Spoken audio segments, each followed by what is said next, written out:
I'm Katie Cowan, and this is the Creative Boom Podcast. What was it like to move to the UK from Delhi in the 1970s, aged just 5 years old?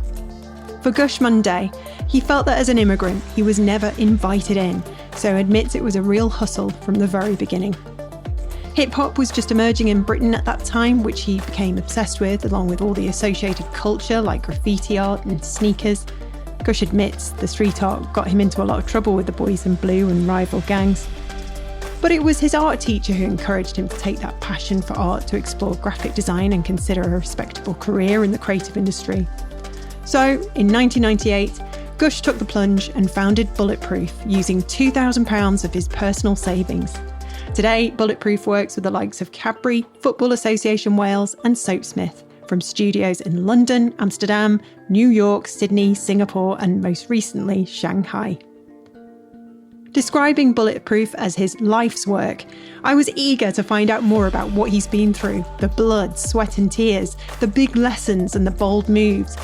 But you know me, I always love to get to know the person behind the polished portrait shot and professional bio. Some people hold back, no matter how much I try to get them to relax and open up, while others are like Gush, where they literally pour their hearts out and are comfortable sharing anything and everything. On sitting opposite him in Bulletproof's impressive London studio earlier this month, we just got talking and our conversation flowed. Transpires we've got a lot in common. I enjoyed our chat so much, I didn't realise how long we'd been recording.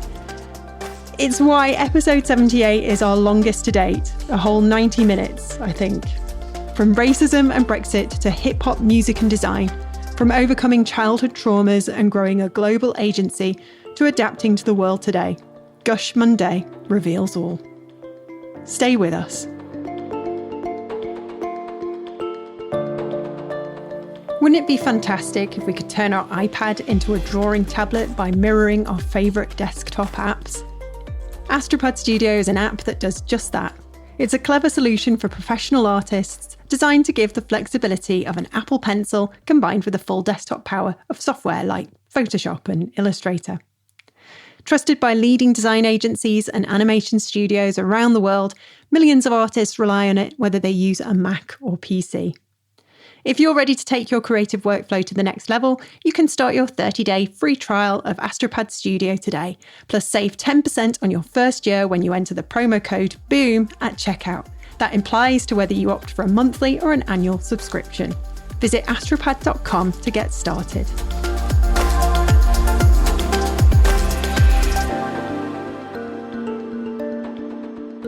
So, as we were saying, I was just trying to figure out when your sort of coming of age was, that kind of seminal moment in the teenage years when you realise that, the innocence starts to sort of dissipate and you start to realise there's a bigger world out there and the culture and the art and the music.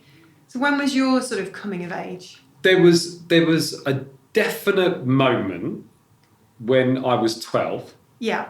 Where I got into, I was actually, it made me 11 into 12, where I got into my first fight. Right. Because I was a person of colour in a predominantly very white area. Ah, right. And so I just started secondary school.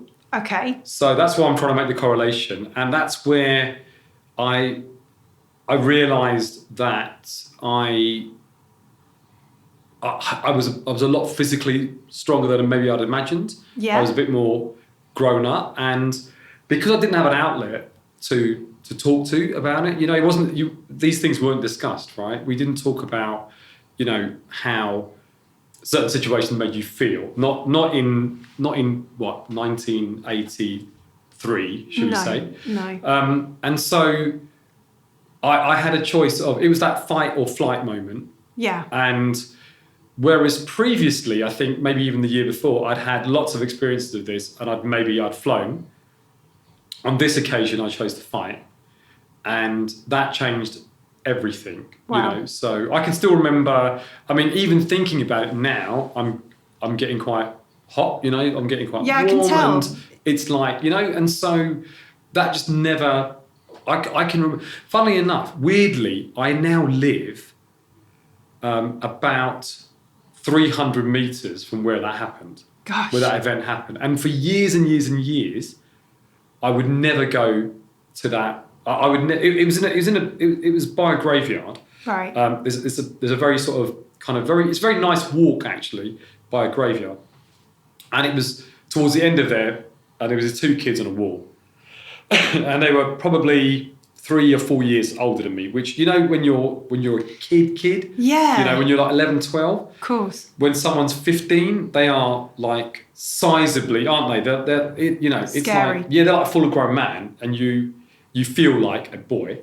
And so that's when I realised that that passing of time, where I realised actually this is my coming of age of a type, not the most positive experience, but one that I remember and definitely mark that. Yeah. It's traumatic, isn't it? These things that come up from our past and they stay with us. And when we think about them, I mean, I come out in kind of prickles all over my cheeks here like this, and I get that kind of adrenaline. I have a real physical reaction when I think of some of the things that happened to me when I was a kid. That's what it is. It's that adrenaline, and like you say, it's a trauma, right? Yeah. And we're not taught how to deal with it when we were young. So as adults now, we can think about it and we can rationalise it a little bit more, but it still lives with you because we never dealt with it, or I certainly never dealt with it at the time, or I dealt with it by becoming very angry. Yeah. And that that spun me in a direction which I think did help forge. Yes. Where I am today. Yeah. In terms of my business, my life, my everything really. Because I think these things do. They do, yeah. So you rebelled, basically. Yeah. So I chose to. What happened was before that I had suffered a lot of verbal racial abuse. Right. And it wasn't more than that, and I could kind of tolerate that to a degree and didn't know how to manage it. This was physical. Yeah. And what happened was that the thing that triggered it was I was spat on. Oh God. And that was That's horrible. I still remember, and it was from a very kind of quite a high up wall, And so I remember it, and I remember being shocked that someone would do that, and actually not really knowing what it was, because I didn't know what that sensation, if that's the right word, was. And so I was like, why would you do that? Yeah. And so I was almost willing to let everything that had happened before go and just walk the quite short distance home thereafter. Yeah, yeah. But when the kids spat on me, I don't know which one it was, there was 2 of them on the wall, that I lost it. You saw red. Yeah, and it's one of those things where I know what happened, and I know I kind of know the end result of it. Yeah. But what happened, like right in between, I don't know. But I grabbed him off the wall and pulled him down off the wall. Wow. And then and basically I just lost it, So. So you just basically took out all of those years of abuse really from other people. I guess so. Yeah, I guess so. Yeah. But that was what it was. It was the spitting that I still detest today. It's gross. Yeah. So that's what it was. I remember it was that thing, because everything else that had happened to me before. There'd been an occasional, someone trying to kick me, someone trying to. Especially, racial abuse was it was just everywhere. It happened everywhere, like everywhere. I'd have grown men in vans stop. They'd be driving on a perfectly empty road, stop and shout abuse and drive on. What? And, I do laugh at it now because I just think, why would you do that? It's like, why would you stop what you're doing to abuse a kid? I'm a kid. Yeah. I'm 12 years old. I'm even younger, And so it's so far from my psyche, the way that I think about, things, right? It's I can't understand it even now, And I know it still goes on. I don't experience it in the same way. Yeah. I know it goes on, everywhere. But going back to your question, that was a definite, there was a life before that, and then there was a life after that. Right. You know? Okay. So it was a defining moment. Oh, 100%. Yeah. So what happened after that? Did you start sort of seeing the world in a different way? Did you kind of start to notice things? Yes. So there was two things that happened after that. It was I basically went around looking for a fight, and sorry, I shouldn't laugh. Yeah, well, you haven't seen my fighting, you know. I basically became very angry, and I also became aware of my physicality, that I was quite strong, and anyone thereafter who wouldn't move out of my way or would look at me funny, I would just label in the same camp as the kid that spat, and that was it. And it was just so, and it was that, and then it was the kind of influence of very early hip hop. Yeah. That helped me actually quite a lot. Who was the inspiration back then? Oh, there was loads. It started with very early, Cold Crush Brothers. It went to all the Def Jam artists like LL Cool J. Yeah. He was like my, I loved him. I loved his swagger. I loved all of these, what I now understand to be not very well off, ghetto kids. Yeah. Bragging about, what they had or didn't have, and I loved that, KRS-One, yes, Boogie Down Productions. One of the best yet. Yeah, and so, I loved all of that, Eric B. and Rakim, yes, EPMD. EPMD, Ultramagnetic MCs. So that just became my staple, and that did help a little bit, and I could identify a tiny bit, to what was going on in a very different part of the world, you know, which also helped kind of change my direction. Yeah, if sure. you like, from music, from clothing, I think music and fashion, play, and art play a huge part, don't they, in cultural, moments and shifts, right? They do. In our growth. And that was the first time I'd kind of really, and because it was just emerging, it felt like I was emerging with it. Yeah. So it felt like I could. Exciting movement. Yeah. I was listening to a previous podcast, and you were talking about belonging. Yeah. And for me, it's all about that. And I felt, whereas in the UK, I've never really felt I belong. That's the thing. Right. Because even now. Yeah, that's why I'm a fierce Londoner. That's why I was asking you where you're from. Yeah. Right? Because for me, I don't feel I belong in the UK. Right. I very happily adapt to London, and I love London. So I consider myself a fierce Londoner because I think London celebrates multiculturalism. Yeah. And doesn't matter who you are, in terms of, your age, your gender, your colour, your beliefs. It's kind of, you either go with it, everyone's all together, or you don't. Yeah, yeah. And I love that about great cities anyway, the world over.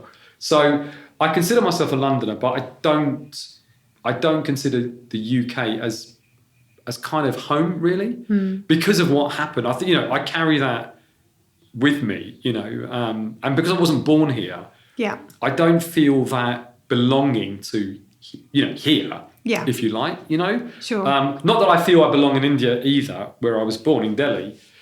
So I'm in this sort of state of purgatory between where, it's a good way to describe it. Yeah, so I've just never felt that belonging. That's why I think I latched onto this cultural phenomena that was, and is still hip hop. You know? So that was something that helped me. You find your tribe in that kind of. Yeah, it helped me understand who I was, and I met other people that identified in the same, and we shared the same love of music, of dance, of the fashion, of the art, but we were all very different. Yeah. And that's what, and that's where I found community. It's like a tribe, isn't it? Yeah, it's exactly like a tribe. I mean, you can see on our wall here. Yeah. Tribe is how I describe our agency, the business. Tribal tornado, I love it. Yeah, that's because it's more. It's not about your background or where you came from. It's about a mindset. Yeah. Really, an attitude that is the community rather than Yeah. So that was definitely defining the kind of birth of hip hop, and I still love it. Today it's still a big part of what I'm about today.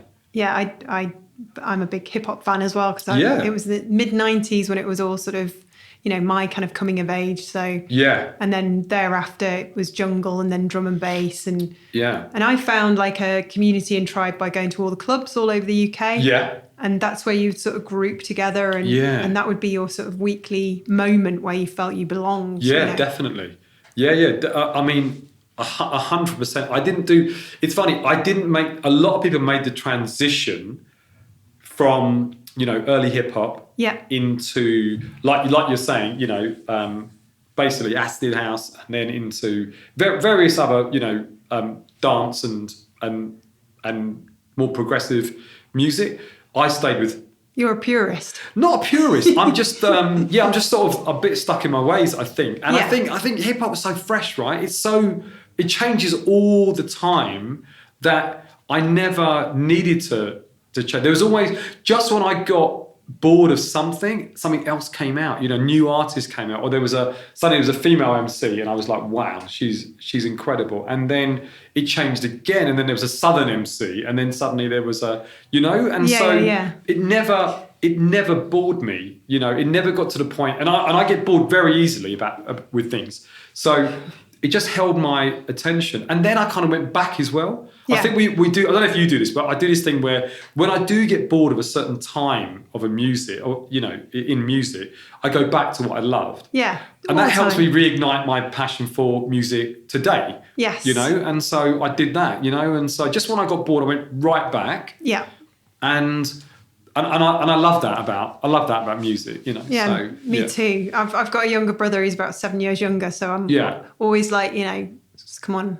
Al, what you're listening to at the moment. Yeah. But the really sweet thing is, because when I was 16, he was just 9. Yeah. He looked up to me, so he somehow thinks I'm still with it, and I've got all these. He'll go, "You've heard of these, haven't you?" And he plays me something amazing. I'm like, totally heard of it, because I really want him to still be impressed by me. But the truth is, I've been so busy, I feel like I haven't dedicated enough time to sort of, discover new music. So that's my kind of excuse. That's why I'm stuck in the sort of mid-90s. That's where I am. It's not a bad place to be. No. But I'm the same, but I've got a daughter now my daughter's nearly 19. Right. And so she keeps me up to date. Brill. With stuff. So we share music. So she also loves 90s hip hop, R&B. Oh, loves it. Wants to be like, she's in love with the fashion of that time. She's in love with baggy jeans and all all Dayglow, all the TLC stuff, all the Teddy Riley stuff. All about that guy we can't mention. Who was massive and then was just a complete shit, so we never talk about him. No. But that was such an influential time. Yeah. It was great. And that's when music video, and I think that's the other thing as well. MTV. Music video was everything. Those 3 to 4 minute videos was everything, right? Top of the Pops on a Thursday night. Or Thursday night. Thursday night. It was just such a big deal, because that was the only fix you could get a little bit of that, and then there was pirate radio, and then there was a guy called Mike Allen on Capital Radio on Saturday nights. I can't remember. The Mike Allen show. Yeah. And then Tim Westwood took over that. Oh, Tim Westwood, of course. That's also another disaster. But, that boy's a disaster.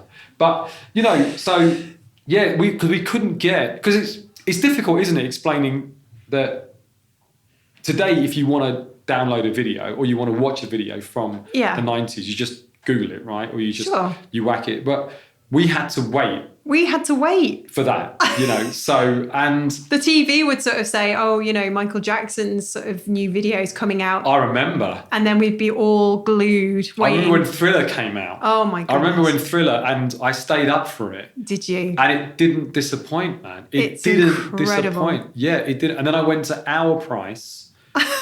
Oh my God, I forgot about that shop. I went to Our Price on Hounslow High Street. Wow. And I bought the album the next day. And there was a queue. I bet. There was a queue of people wanting to buy that album. It was ridiculous. I couldn't believe it. And I'm sure I paid about £9.99 when that was a lot of money. It was a lot of money. And we didn't have a lot of money. Do you know it's like £16 for a pack of 10 cigarettes now? I've never smoked, so I can't tell you. That's just me referencing what I remember when I was 15. I was like in the queue for something at a supermarket the other day and somebody was buying cigarettes and I actually stopped them and went, are they actually 16? That's ridiculous. Because they were like 90p when I was smoking. Is that right? Yeah, I think for 10 B&H. Be rude not to for 90p. So glad I gave up.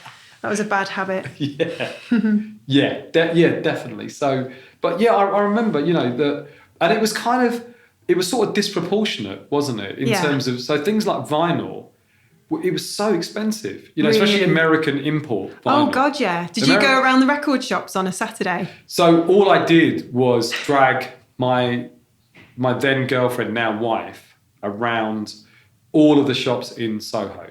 Brilliant. And basically, went to all of them, and I had a little route that I used to follow. So I'd got off at Piccadilly Circus, and then I'd walk into the back streets of Soho via Beak Street. Yeah. And I'd go to Beak Street Records. That was my first stop because I knew them the best, and they always had a bit of stuff for me. And then I'd walk around the corner, and so I did about 4 or 5 shops, and then we'd have some blowout lunch, like Filet-O-Fish from McDonald's. Nice. And then we'd finish off with the second-hand record shops, nice. You know, along Berwick Street. Brilliant. And there used to be like 10 or 12. There's 1 or 2 still. Yeah. But we used to do that. So I used to do that, drag her along. And that would be our Saturday. That sounds heavenly though. Were you a DJ as well back then, or was it just a case of having some decks at home? No, we used to promote nights. So I was an awful DJ, really bad DJ. But because I had a big mouth, I was quite a good hype man. Oh, nice. So I could hype, and I could get a lot of people excited about good old-fashioned house parties that we used to have. Yeah. We used to do a lot of those. Our whole crew were basically DJs, mostly DJs, or were dancers. Yeah. Most of our crew. We it messy back then? Was it messy? Yeah. Do you know what? It was actually all right. We were all right because we used to do a lot of quite illegal house parties, right? Yeah. So we just to take over a house, abandoned house, and then we'd wire up and set up there, charge on the door, classic £5 on the door all night kind of thing, you know. Yeah. Unless you were a lady of a certain persuasion, you may get in free. Yes. You know, you may get in free. Had certain attributes. Certain attributes, yeah. Didn't work with me, I've got to be honest, but a lot of the team, a lot of the crew were like that. But yeah, we used to do that, and then we used to flog drinks, you know, so it was quite commercial. Entrepreneurial, definitely. Definitely entrepreneurial. But, you know, it was a couple of flight cases, 1210s. Nice. A couple of cases of records and big speakers. And that's all you need. A decent amp. And that was it. That was really it. Not much lighting, no health and safety whatsoever. I've been to a house party in London. Yeah, so it was like that. And we, you know, they weren't great neighbourhoods, let's put it that way. No. But it was a great time, and yeah. It was very rarely raided, so we didn't really run into trouble like that. So they weren't messy because I guess we couldn't afford to get messy because we were kind of running it in a way, you know, and so you had to stay focused. Had to stay focused, you know, and we had security, which was just they were our friends who were 2 years older, who were just bigger. than us. So they were the security at the door. You know, Great. Yeah, and, you know, you'd bung them, you know, 20 quid, 25 quid for the night. That was it. And they were the security. So it was nothing. It was just kind of so easy, you know, and yet so difficult because you had to spread the word. You know, you did flyers. You'd hand out Marketing. flyers. You'd hand out flyers. You'd have to tell people. You'd have to tell the guy that knew all the girls. You'd have to tell the girls that knew all the guys. You had to do that because they were your kind of spheres of influence. So if you got them, and luckily we had one of those people with us, a guy called Jason Allen, who's one of my very best friends, still to this day. And he was that, you know, he had his own gravity. Yeah. You know those people that kind of, when they spin, everything comes towards them? You know, he was one of those. And so when he said we're doing this, everyone was like, oh, Jason, great. You know, it was like that. And so we had him on our side and he was like our kind of secret weapon. Yeah. So with Jason on our side, we knew at least 50% of the venue was going to be full. And then we had to make up all the rest. And it was regularly rammed. Yeah. You know, so it was great. Loved it. Did you do mixtapes for people to take away at the end of the night? Do you know what? We never did that. Why? Never did that. Yeah, I don't know. We never did. I think one of the guys who was DJing for us has gone on to do great things. Yeah. And I think he was just more of a purist than that. You know, he was just so. But we never did mixtapes. No. You could have put your brand name on it, and then people would have remembered, and then one day it could have become a club. It was called, and we were called Ease Back. That was us. We were called Ease Back Productions. Nice. That was us. Yeah. So I loved that time. I absolutely loved that time. You know, do you ever have that thought? If you could be who you are now, but go back to that one little moment. Oh God, all the time. I'd love to do that. With the confidence I have now. Yeah, I'd love that. But I'd be so old. I'd be the oldest person. I just mean from a kind of almost out of body experience. Oh, I see. To observe. Yeah, just to. Can you imagine? Be amazing. It would just be. It'd be amazing, man. It would be amazing, and I loved that. I had the. It was the best times, and it was all very kind of. It was all very cool and all very kind of innocent. There was no, you know, there was nothing untoward about it, you know, apart from being illegal and you know and various things going on. But you know, that was the time. I remember buying a vinyl and then having it for that night. And that record would be the hottest record, and then you'd drop it, and the whole place would go mad. And you'd have lighters. You'd have lighters, and you'd have a house you'd have a 4-story house in West Kensington, shaking because people would just jump. You know, it would go crazy. And that feeling is just you can't replicate that. No, you know, you just can't. You know, so I loved it, man. Yeah, loved it. Did you ever go to any of the DMC mixing championships? We didn't because we thought we were better than all of them. We thought we were better than, so we didn't really do that. And we had this opinion where if you did that was at a kind of, you know, that wasn't real talent. Real talent was like in the house parties and in the back streets, not underground. Yeah, that felt like Britain's Got Talent now. Do you know what I mean? I know. Anyone with real talent doesn't really go on Britain's Got Talent, or do they? And is that unfair? I don't know, but it's an opinion. Yeah, you know, I've got lots of them, but I kind of think that my opinion definitely was that was for those who didn't have a lot, and the real talent was in the streets, in the background.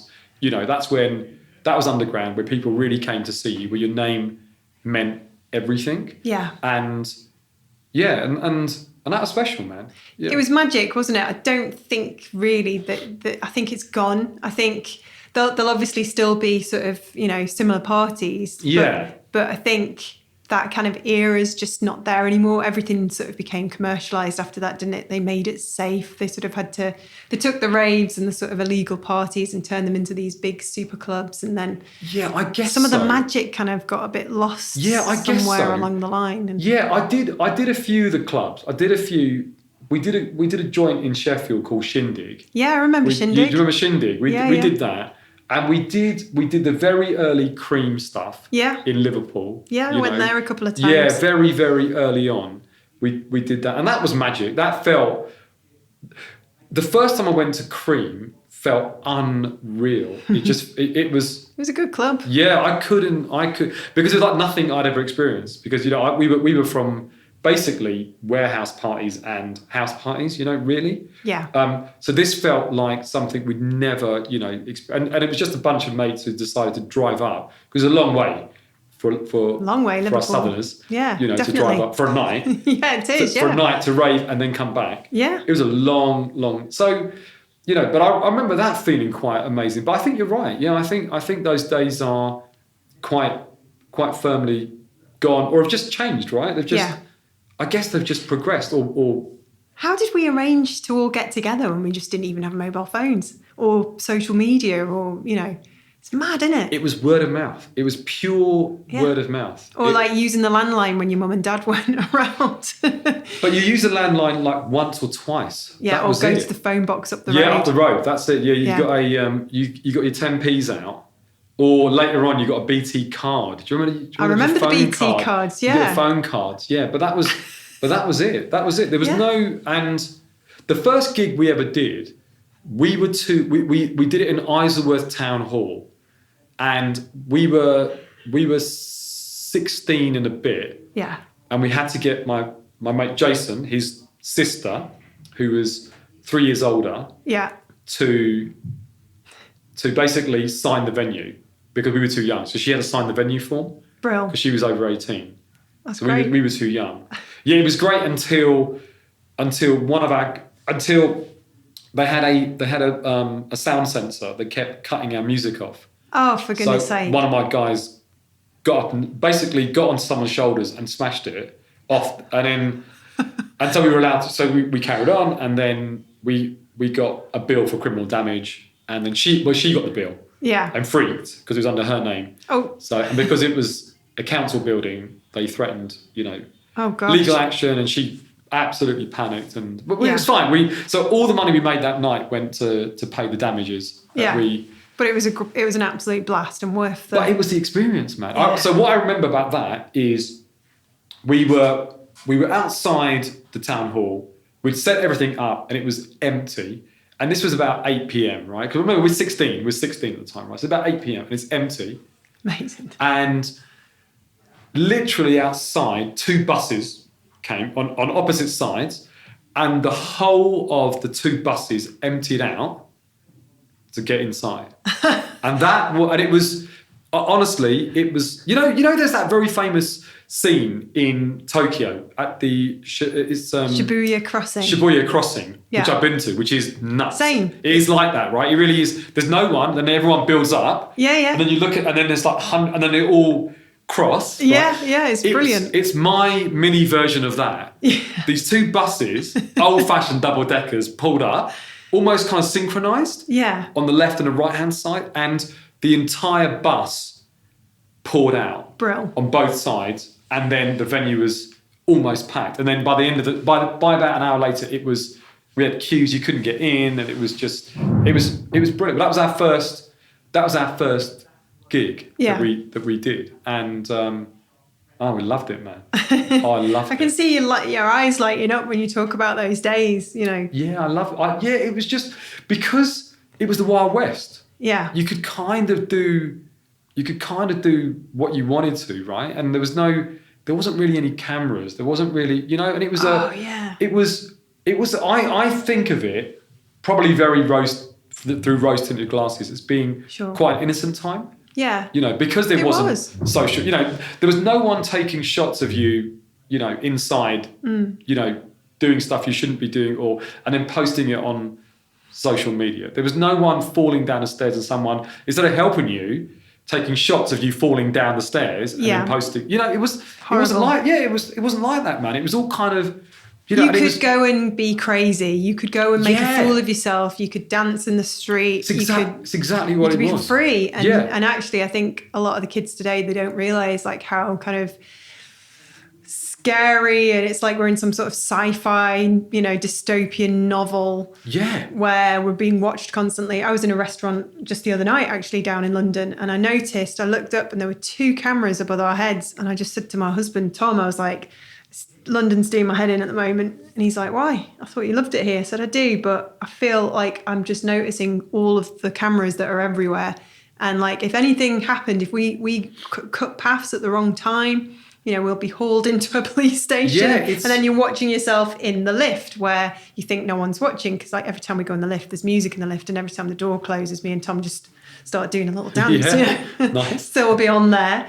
Walking down the street, going over a bridge, going into a shop. We're constantly being monitored. So, I'm the same as you. I miss those days for that innocence. Yeah, and I think also just kind of the way that society, now, uses that media, and like I say, they'd much rather, I think people they'd rather watch you jump into the Thames and film it than try and stop you, It's it's that kind of feel. Yeah, it's kind of, and so we had none of that, and I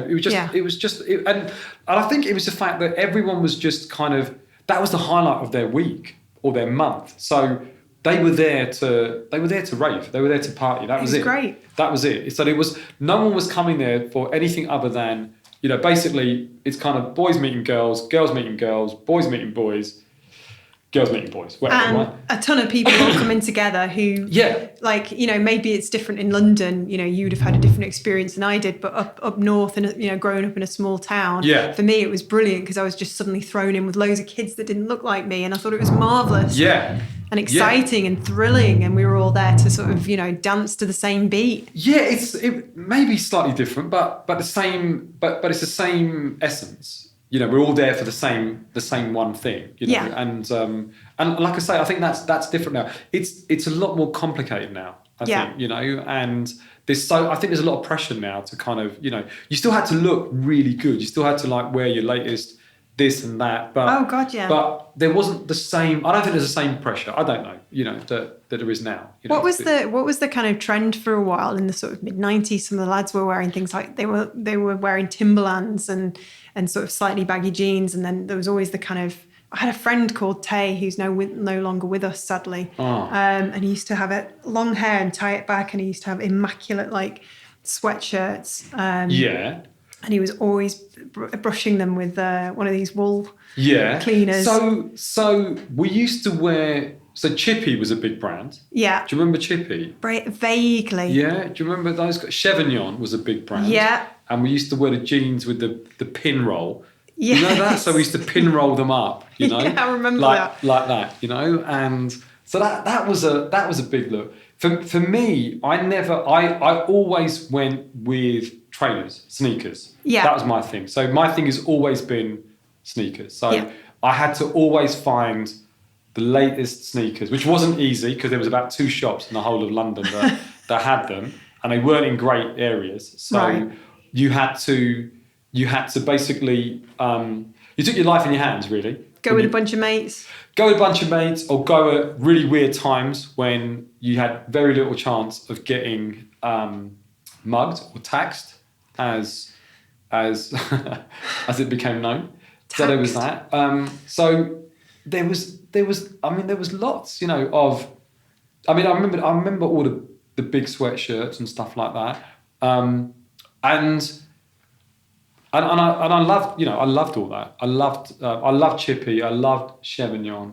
What else? God, what else did we wear? Were you a kind of Nikes or an Adidas or? Always Nike. Oh, cool. 100%. Yeah, always Nike. I always wore Nike. I've actually got Common Projects on now. Very nice. Yeah, they're very my minimalist. They're my sort of but I've always been Nike. I just I wrote actually the book piece about there's a lyric in a KRS-One song about that, and he talks about, he's got a DJ and a beatbox, only wears Nike, not Adidas or Reebok. And I was like, oh man, that's me. And isn't it funny how a lyric like that can it just changed, just set me off in a different direction. I was just like, I'm never going to wear anything else. And also Nike were the only one. I still think they are. You know, they just still set the pace. Yeah. You know, and I love them. Yeah. Yeah, I love Nike as a brand. You love the founder, don't you? You sort of resonate. I love what Phil Knight has achieved. Yeah. Yeah, I have a few things in common with Phil Knight, some good, some bad. And in no way comparing myself to anything that he's done. But I love that brand. I love what they stand for, where they came from, you know, and they were the underdog. Yeah. You know, there were bigger brands way before them. And how he almost kind of stumbled into this, and he admits it, you know, like he could have talked about Nike and his journey in a way where it was always his vision.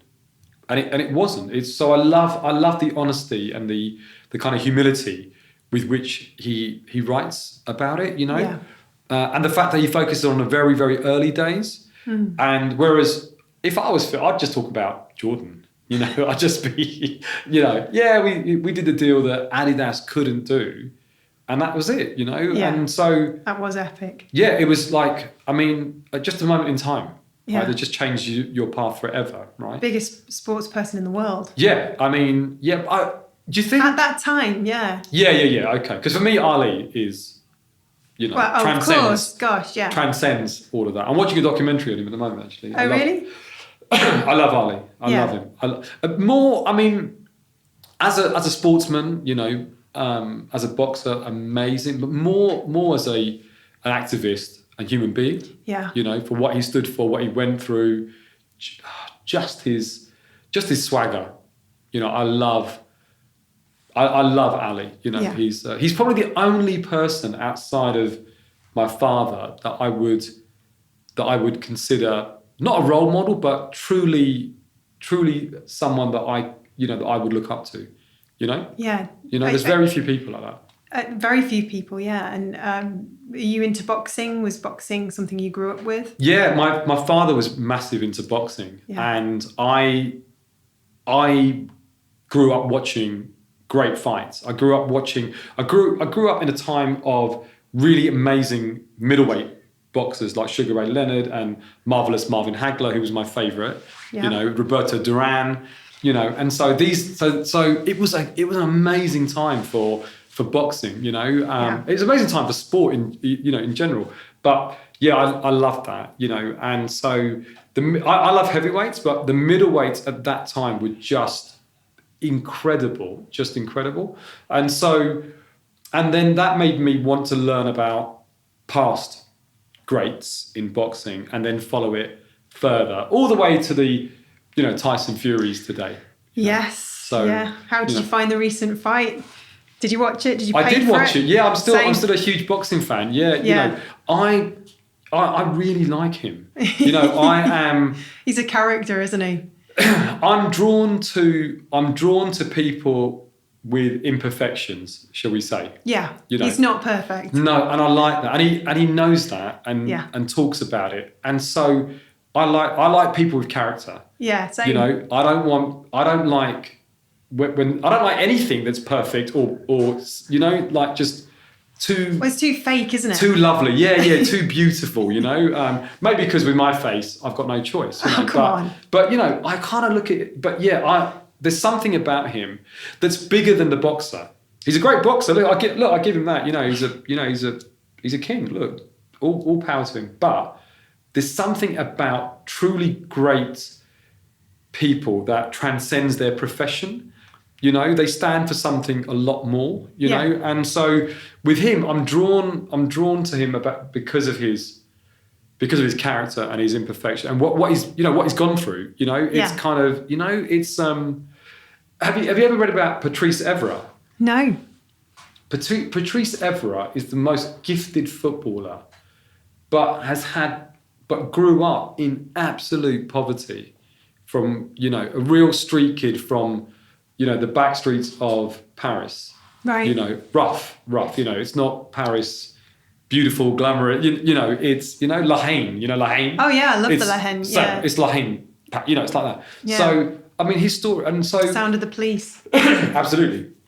So it just transcends, the greatness of the athlete. Yeah. To it's like Serena and Venus Williams. Another great story. Amazing story. What amazing athletes, what amazing women, what amazing people, So love it, so. I'm getting a sense of a theme here in that you really love the idea of the underdog. Yeah. Is that something you resonate with? Do you feel like you're the underdog? Yeah, I'd like to think we're all underdogs. We Yeah. just don't know it sometimes. Yeah. I think we all are, right? To a degree. I love that. Yeah, I back people who believe in themselves and who haven't had, who've come from adversity of some kind. And we've all been through all of our own, adversity. So Yes. it's not for me to say mine has been more severe than yours, whatever. It's kind of, but yeah, I like people who've had a few knocks and scrapes and have had the strength and the courage to carry on, to persevere, because that's the sign of character. You can be on your knees, you can crawl through, but you can't give up. No. And I think, I think not the best people, but the people that I am more interested or attracted to or want to have dialogue with are those that have stories to tell. Yeah. And the stories aren't, I woke up one morning, I did this, it all happened magically, birds sang, I got married, a unicorn happened. Sounds like Cinderella. Yeah, and we all lived happily ever after, because I'd love that to be the case, but it isn't, right? It's not. So it isn't. So yeah, I want to, I like looking at people and going, you got an interesting look. What's your story? Yeah. What are you about? And I actually listen. I don't do it so that I can then tell you mine. Mm-hmm. I genuinely, I love people. I love talking to people, meeting different people from different backgrounds, cultures, age, Hearing their stories. Just hearing their stories. Yeah, just what they're about, It's why I love that book, Humans. Yeah. Because it's just snippets of everyday people's lives, which are all quite extraordinary, because lots of people, if you give them the time, they have amazing stories. Is that based on the Humans of New York? Yeah, Humans of New York. Yeah. I'll have to have a look at that. It's just, like I say, it just talks about, humans, their journeys. Yeah. Where they're currently at, what they're kind of thinking of right at this moment. It's fascinating. And you connect with so much of it, because so much of it is reflective of maybe what you've been through, what you're going through, and it just feels much more real, than the kind of, the sort of the some of the world we live in today, which is a little bit forced, media. It feels very sincere.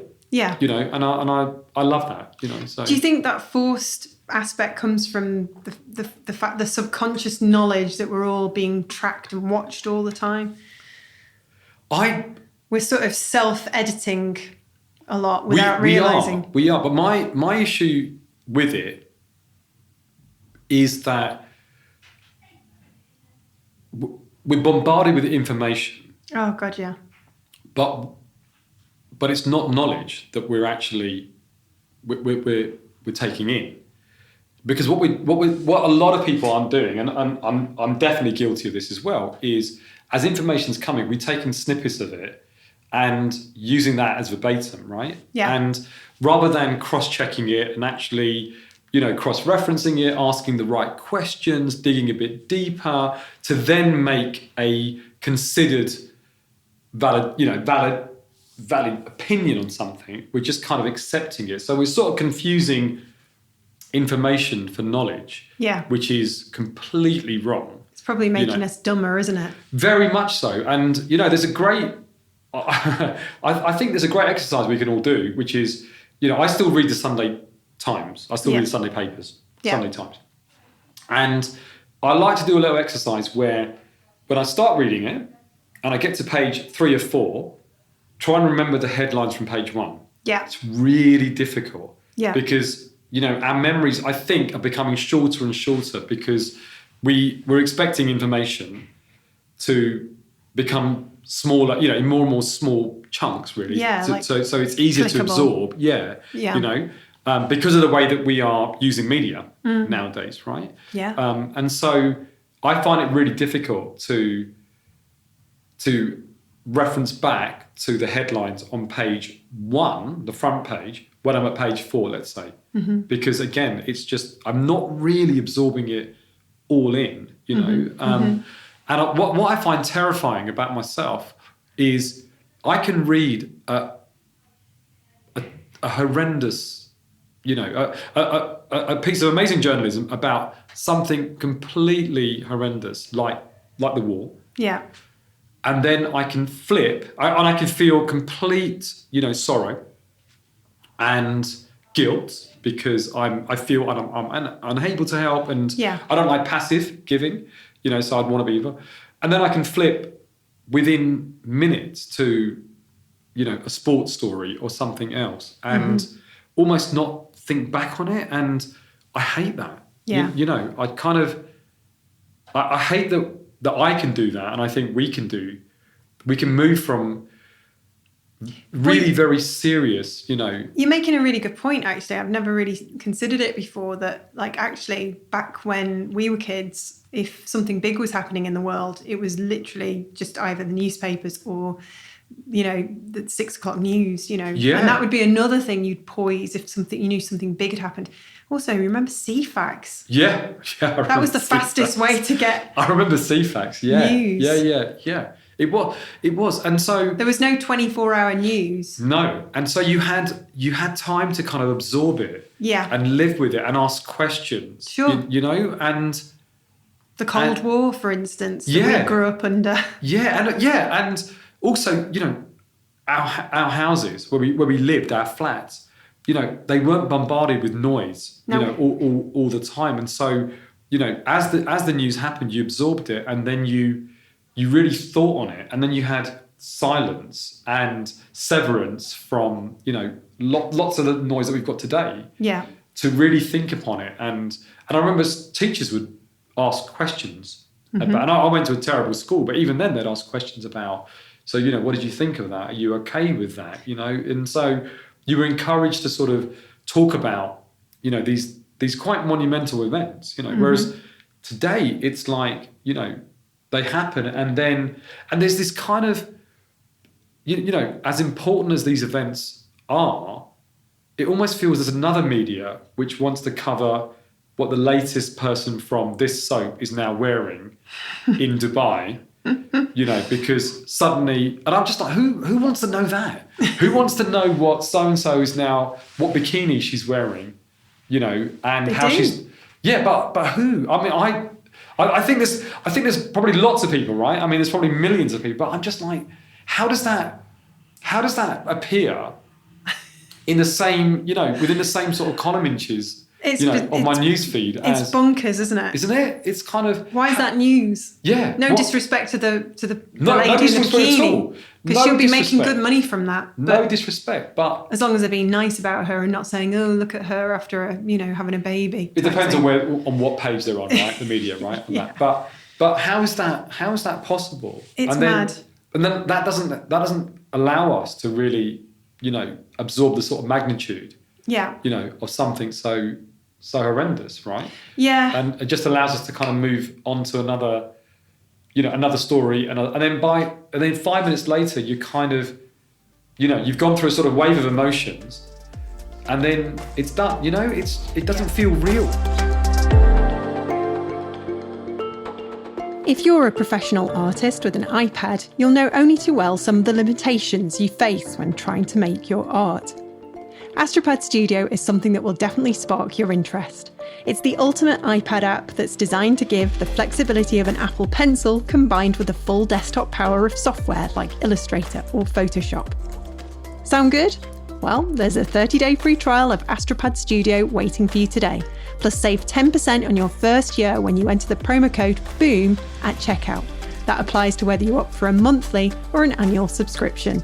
Just go to astropad.com to get started. Well, look at the global pandemic and how the news was covered with that compared to, say, I don't know, what was the big event maybe before that, maybe the global economic crisis, or maybe before that 9/11, just the differences in those three sort of events that shook the world, I suppose. Absolutely, yeah. The way those were reported were completely different. One was very much 24-hour news, another one was 24-hour news plus the start of social media.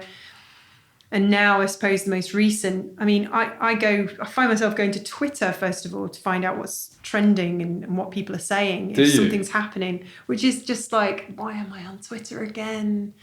Will you continue to do that with the latest news? with the latest Elon Musk? Yeah, with Mr. Musk in charge. Yeah, I think I will. I've kind of got a love-hate relationship with Twitter anyway.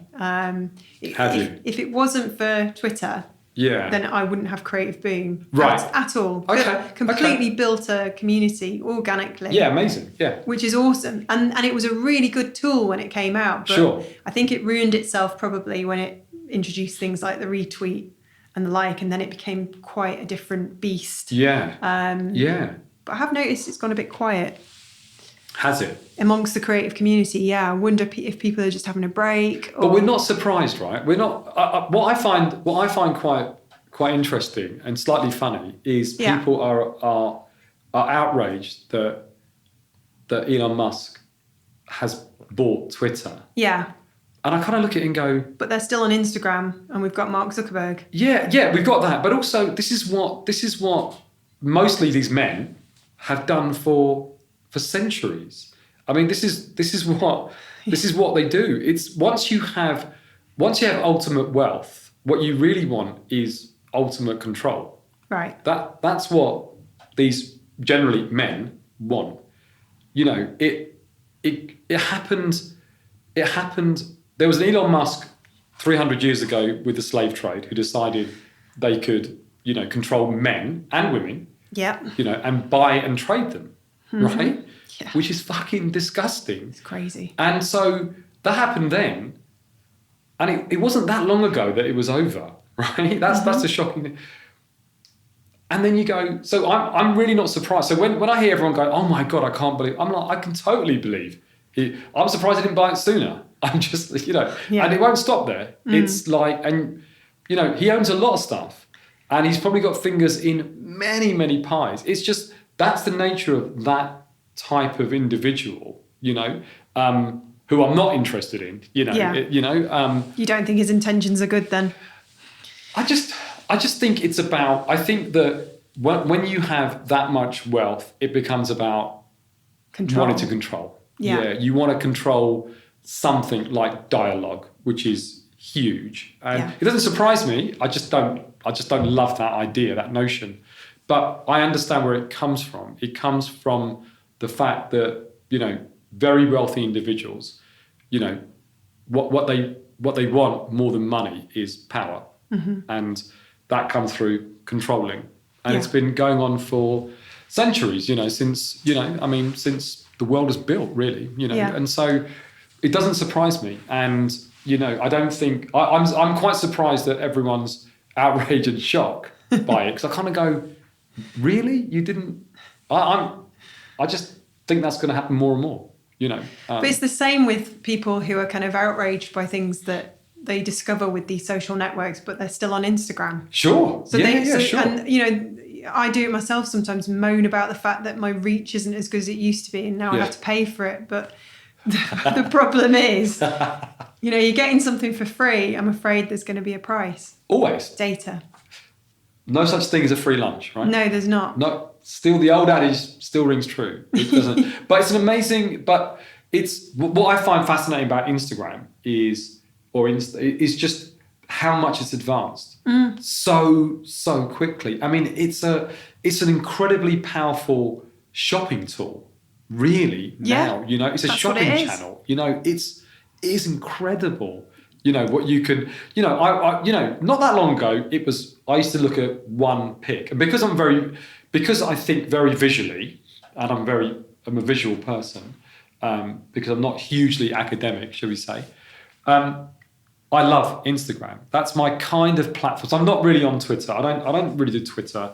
You're not on there starting Twitter wars. No, I don't do that, and I don't. But what I do like is, I get to choose who I follow on Instagram, and I've gone from looking at their one single image to looking at multiple images to looking at all videos to looking at the way that they shop, and then I can shop that as well, and I can, and it's that's massive, isn't it? Yeah, and it's just Are we seamless. talking about men's clothing? Like the brands like, is it End Clothing? End. Oh my God. They do it so well. Yeah. I want to buy everything. And what's really interesting about End is they started online. Yeah.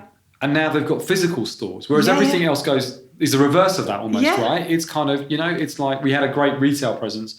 Now we have to be e-tail only, right? They've gone the other way, and they've created these little kind of meccas of, little kind of emporiums of, of amazing, clothing. And so, they're fascinating. They're smashing it. Yeah, they really are. And isn't it crazy that I could be waiting for someone for a coffee.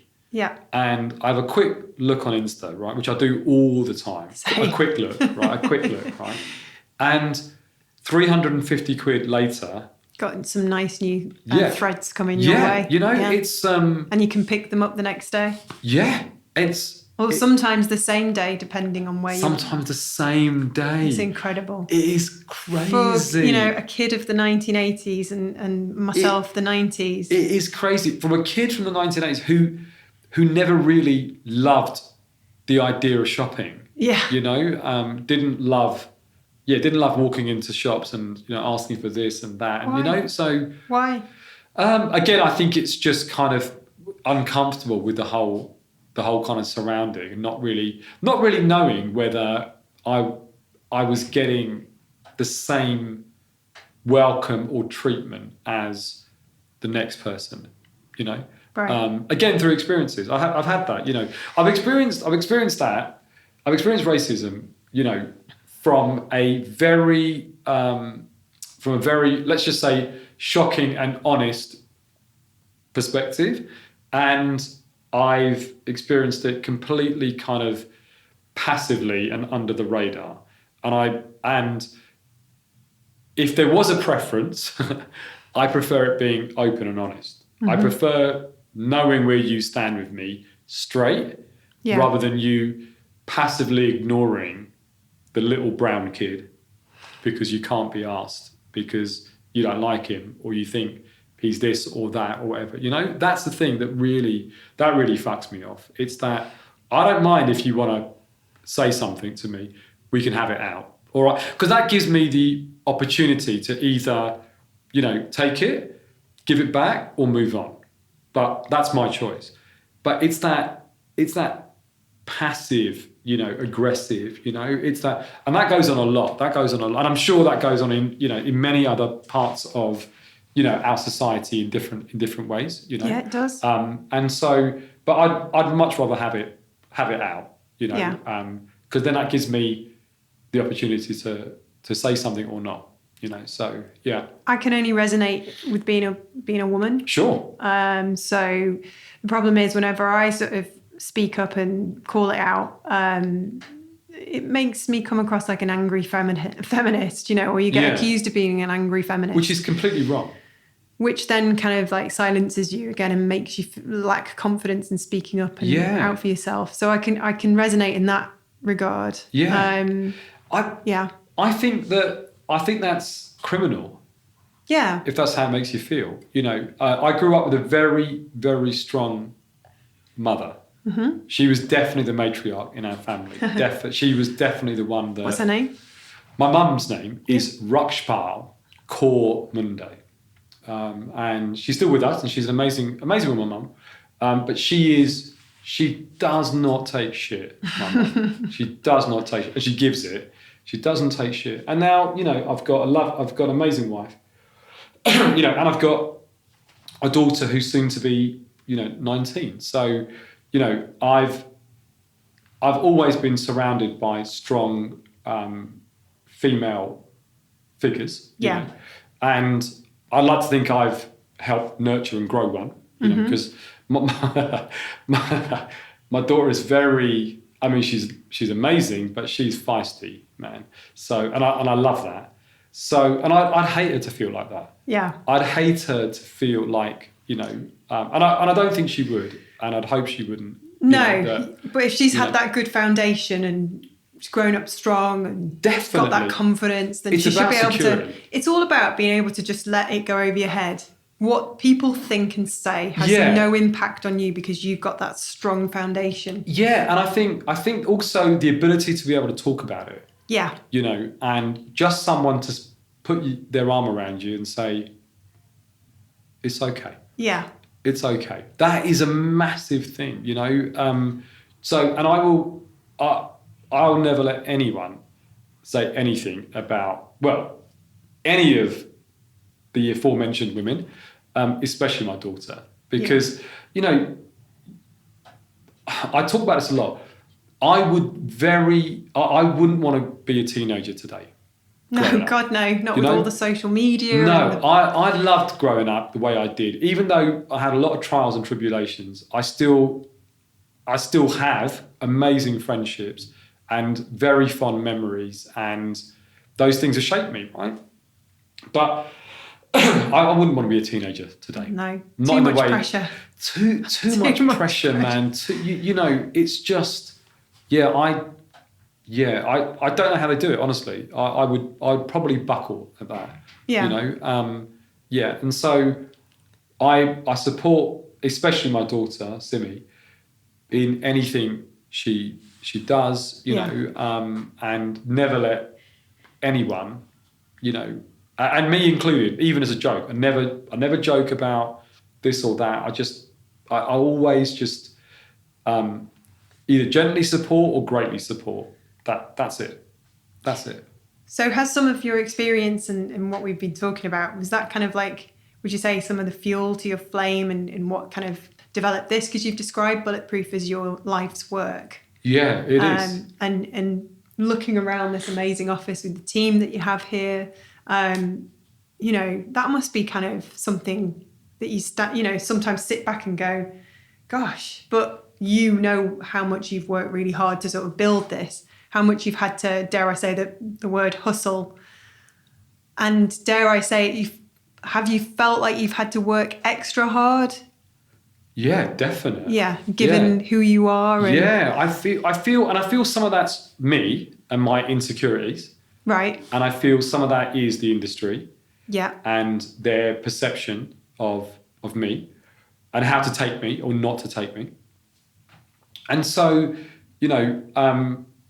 I think it's that. I think the word I'd use is sacrifice.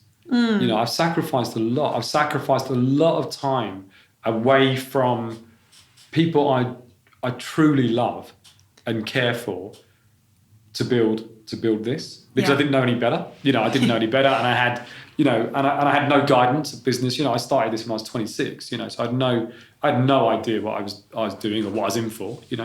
And so but I never, after all of that, I never really think, look what I've achieved. It's not really about that. You know? So it's not the ego thing for you. It's... No, not even a little bit. I think if you get to that stage, I think it's over. Yeah. I think the minute you stop caring about the product, the creative, the creative output and the team, you're done. Yeah. You're done. That's the thing. I think it becomes much bigger than yourself, and so that was a harsh lesson. It's great. I mean, I'm just looking around at this, what you've created and where you're located. Oh, thank you. Yeah. You telling me about your earlier, story of all this sort of fun that you had doing all these house parties. Yeah. And then starting this at 26. Yeah. How old are you now? Am I allowed to ask? You're allowed to ask, and I'm allowed to tell you I'm 51 now. And this is where you say, no. No way! No way. Look, at least 55. Yeah, but we don't look our age, do we?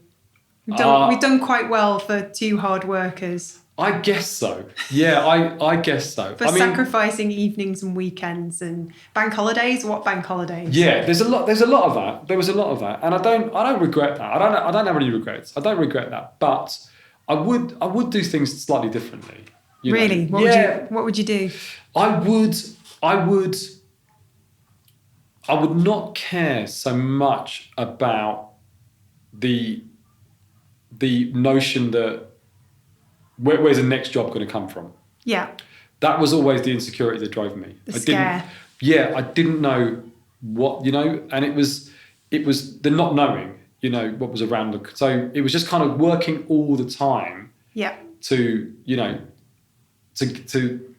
finish a project, not knowing when the next one's going to come in, but also knowing that we're doing an amazing job. So that should technically, that should unearth more work, right? So that's how it works. But yeah, not really having the foresight in that, and I guess that's part of the character and part of what made Bulletproof what it is,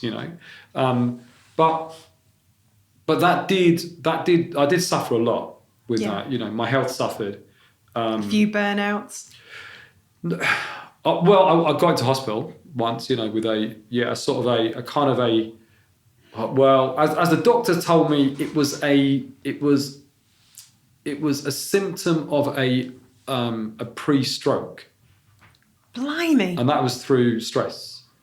Yeah. Gosh. So yeah, which I hadn't thought about. Big wake-up call, kind of like, did it encourage you to sort of get a better balance, or? Yeah, it did, and it still does. Yeah, it I wouldn't say everything changed after that, but a lot of things did. Yeah, a lot of things did. Yeah, and so I remember Johnny, my business partner, and best mate, coming to the hospital and seeing me, and I sort of looked up and I was like, "Oh, you're right," and he was like, shocked. Yeah, and welling up. But I'd never seen that in Johnny. He's quite stoic, Johnny, and I'd never seen that. And stupidly, I was like, "What's the matter, man?" And he was like, "What are you doing?" Yeah. And so. What are you doing? that's when I had to kind of. That's when it sort of became a reality, And so and it was just working all the time. That's what it was, just working all the time, and putting a lot of time into a few people who perhaps weren't deserving of it, Right. And so there was a few. It hasn't happened a lot. Yeah. But there's one or two, instances that do change things, Yeah. But the one good thing I think about the business and myself is that through being an immigrant, you have to adapt. You get thrown into a strange world, and it's kind of, you have to rethink things. I couldn't speak the language when I first came to the UK, right? Mm-hmm. And so I have to learn to, you have to swim. There's no thought about sinking, right? So was that what your parents kind of instilled in you as well? We've moved here, we've got to work hard. Yeah, there was no discussion. It was just kind of we're moving for a better life. Right. For everyone. So you felt like you had a responsibility to your parents. Yeah. But it was very weird being kind of 5 years old and moving from quite a big house, in Delhi, mm-hmm.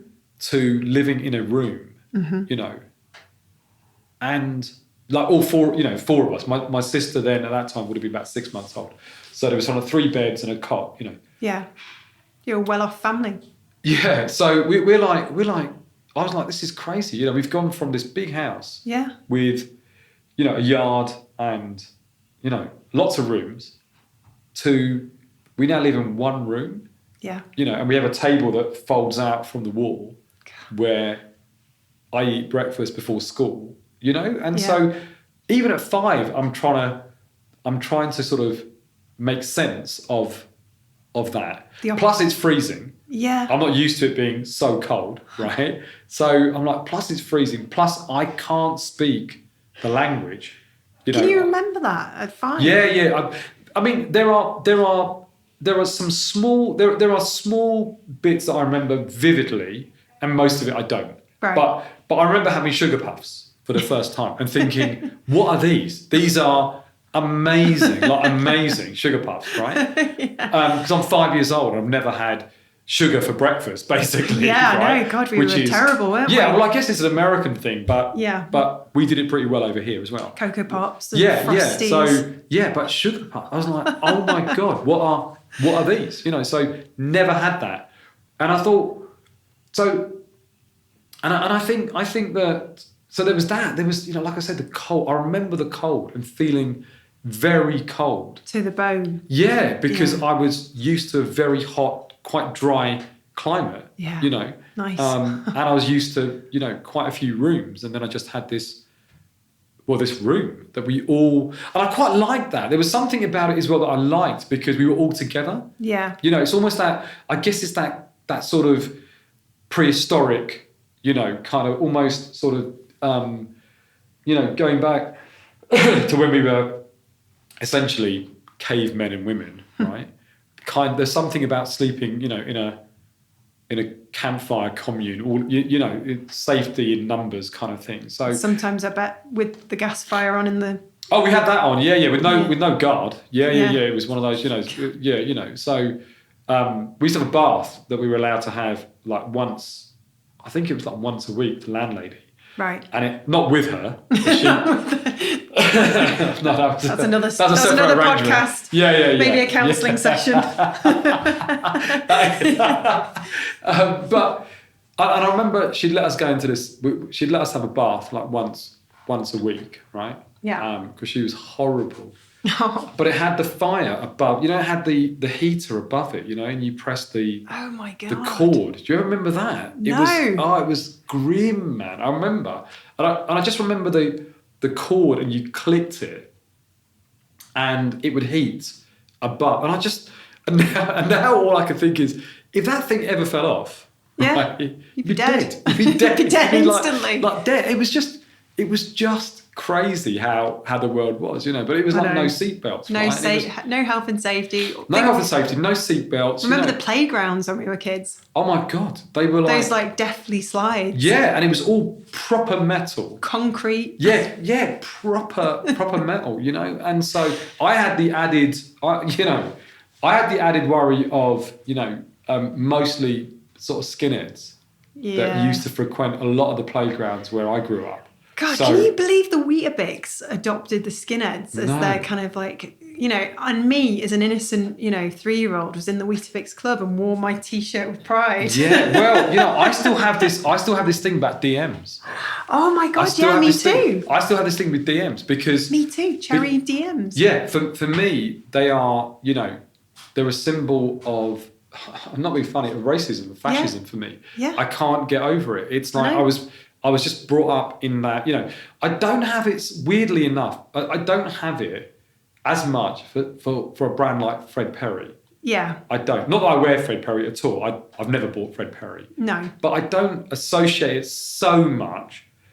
But I mean, DMs, yeah. I mean... It's crazy, isn't it? All the kids wearing them and they have no idea. They've got no idea. That's really good rebranding, isn't it? Yeah, amazing. Yeah, and I know, and I get the whole scar thing, right? And I get all that, but that was so detached from the reality. I let me put it this way. I know what a pair of DMs feels like on the side of my head. So I know that. And I know that from 2 or 3 occasions. I can tell you that now. So I know what that feels like.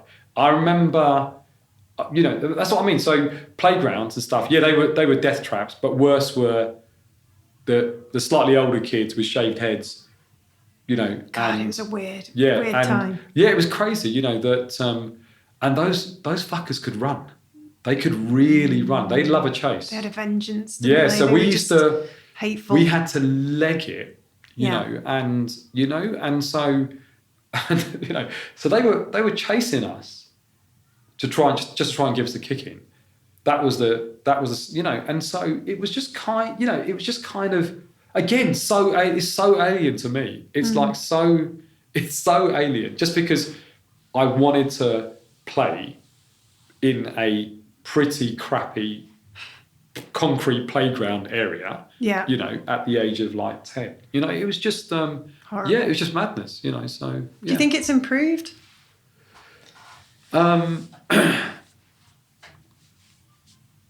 I I think it's become. I think it's diverse. It's diversified into other things. Right. I think racism and prejudice in general, not just against race. I think prejudice against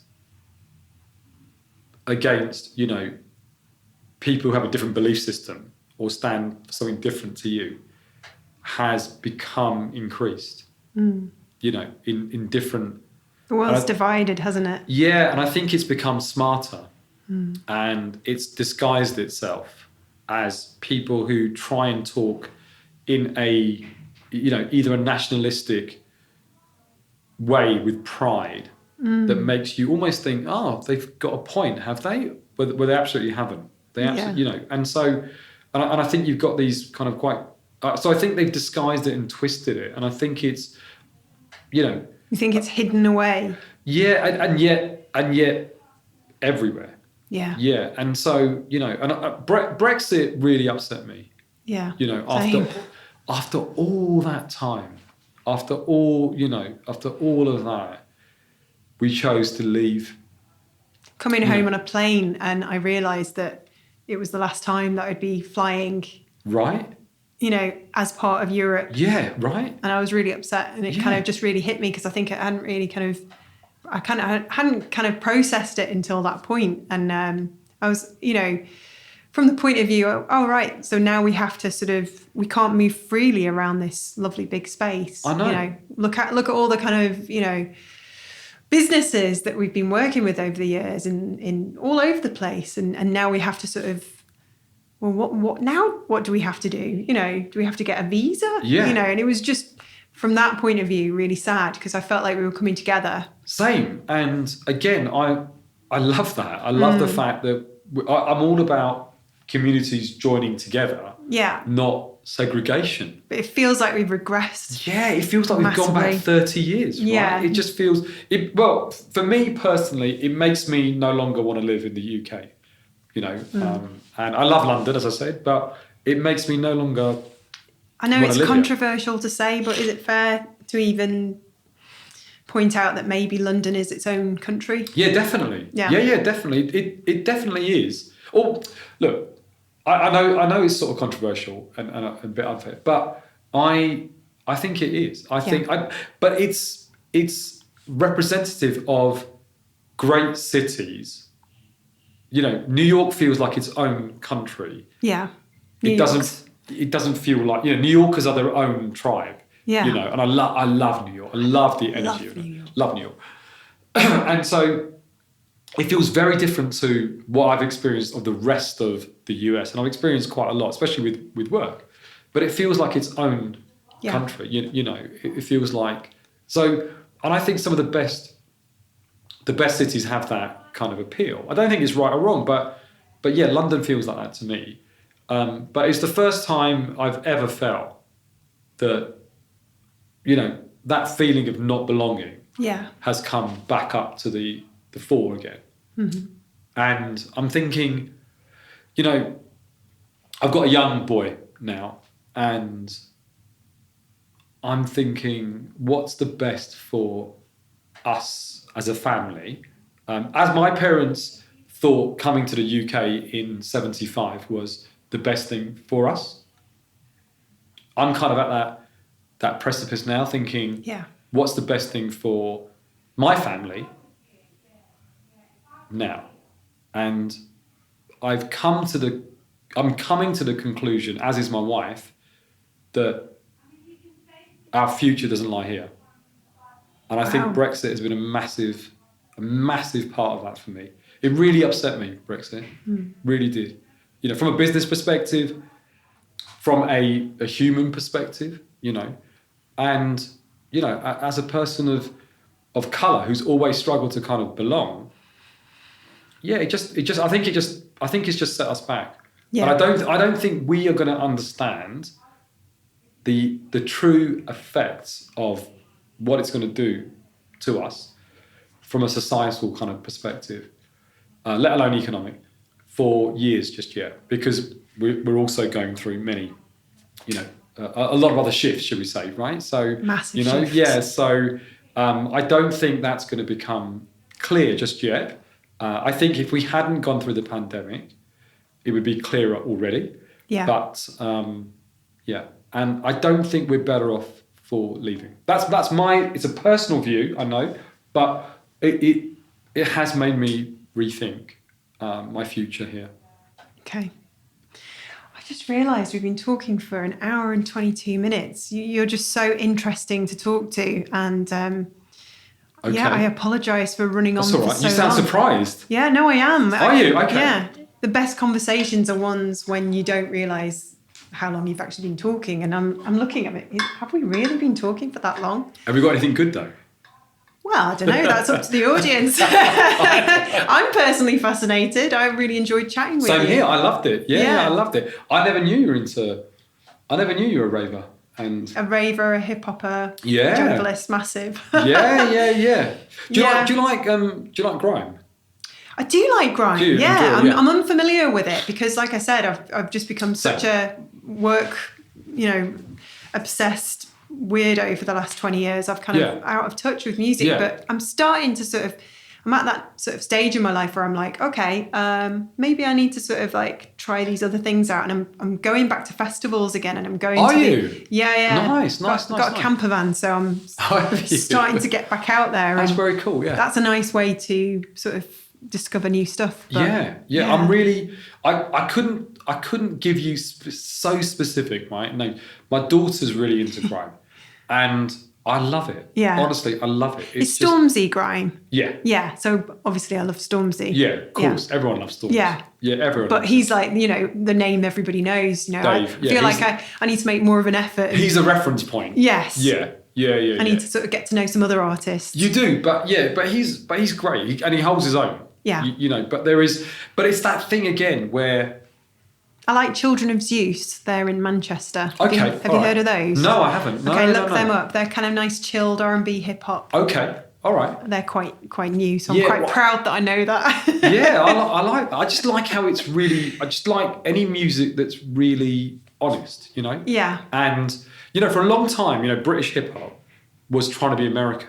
Yeah, Do you remember that? Do you remember that whole I time do. when every British artist had like an American twang? Yeah. And would talk about stuff that wasn't really happening here. Yeah. And what I love about the music today is that it's very grimly representative of what's going on. I love today. the London rap. Same here. It's I love just it. The accent, the kind of poetry. I love it. They just got so much swagger. I love it. Dare I say it? We're now cooler than America. For sure. Yeah. I mean, look at Drake, right? Coming in to buy the rights for Top Boy, right? Yeah, And yeah. and wanting to produce. I mean, definitely. And we're now influencing a lot of the US artists, and there's a lot of collaboration going on. So there's a lot of mutual respect, and them actually understanding that this is really powerful. Yeah. Really powerful. And I'm hearing lots of kind of, American MCs pick up on British language and stuff like that. It's incredible, So it's a little bit tongue in cheek, but I love it. I think it's just, and it should be like that, right? So it's taken years and years to be like this, but I To love have that it. confidence. You could almost say that it's like a reflection of your own journey. Do you think? A little bit, yeah. You wouldn't say you were confident now? I'm confident, sure. Yeah, I mean, as you know, I have my days, if I'm honest, but I think I'm of that belief that I am who and what I am. I can't change it. I'm happy with, I've reached a point where I'm kind of happy, not content, but happy enough in who I am, what I'm doing, and where I am in my journey, if you like, Yeah. So I feel like, I think that inspires confidence, right? I think what more is confidence than being secure and happy, Yeah. right? Hugely. Yeah, 'cause I think the word happy is really overlooked, you know, and, you know, it's not that I walk around with a massive smile on my face, right? but I am, you know, at a point where I am genuinely, I feel a more sense of security and happiness. And I've been through a lot. Yeah. So it's not easy, you know, and so, yeah, and I think if you can do that and have that honest conversation with yourself, you know, the one which is not on Instagram, yeah, you know, the one that is really, you know, is just you. Raw. You and yourself. It's that 2 a.m. conversation yeah. with yourself, you know, then, and you can answer it and go, yeah, I think I am. Then I think you're doing all right, you know. Is that what you would have said to your five-year-old self? I think I would have said, you're going to be all right. I would have just said, I think I would have just said, you know, just persevere. You'll be all right. You know, I think, because I think that's all you need to know sometimes. Yeah. You know, that everything will be okay. Everything will be, and I think you get to learn that as you get a little bit older. You know, I tell my daughter that all the time, and I know she doesn't quite believe me. Yeah, because she's got to go through her own pain and suffering. And unfortunately, she Sadly. already has, already to an extent. And I'm hoping there's not more of it, but she's going to be okay. You know, and I'm going to make sure of it, you know, so as much as I can. But I think that's all we want to know, really, don't we? Yeah. Yeah. That's the human thing. Yeah, definite, you know, so yeah, I feel like we should have a hug. Yeah, we should. This has been very emotional for me as well. Thank you very much for your time. It's a pleasure, thank you. I really enjoyed that. To learn more about Gush Mundae of Bulletproof, you can find everything you need in our show notes via creativeboom.com/podcast. That's where you can also hit subscribe and follow the show. Thanks again to our sponsor, Astropad Studio, the ultimate iPad app for professional artists. Start your 30-day free trial of Astropad Studio today, plus save 10% on your first year when you enter the promo code BOOM at checkout. Just go to astropad.com to get started. Next time, I'll be speaking with Boma Krijgsman, Brand Ambassador and Talent Manager at global creative agency JDO in London.